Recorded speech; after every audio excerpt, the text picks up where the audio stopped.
এই কথাটা ভালোভাবে শোনেন। হাদিসের কিতাবের নাম সহিহুল জামে, হাদিস নাম্বার 2573 নাম্বার হাদিস। ক্বালা রাসূলুল্লাহ সাল্লাল্লাহু আলাইহি ওয়াসাল্লাম, আল্লাহ নবী বলেন, আউয়ালু মা ইউহাসাবু বিহিল আবদু ইয়াউমাল কিয়ামাতিস সালাহ।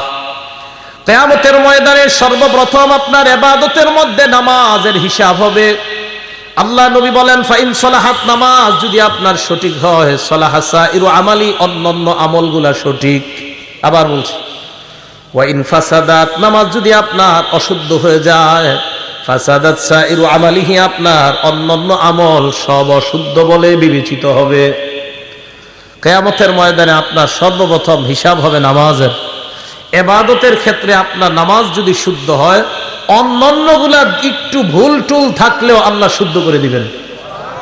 কিন্তু আপনার যদি নামাজই অশুদ্ধ হয়ে যায় কিয়ামতের মাঠে, না বান্দা নামাজ পড়তো না, দাবি করতো আমি নবীরে মহব্বত করি, 300 বার দুরূদ পড়ে ডেলি, কয়বার দুরূদ শরীফ পড়া ভালো না খারাপ?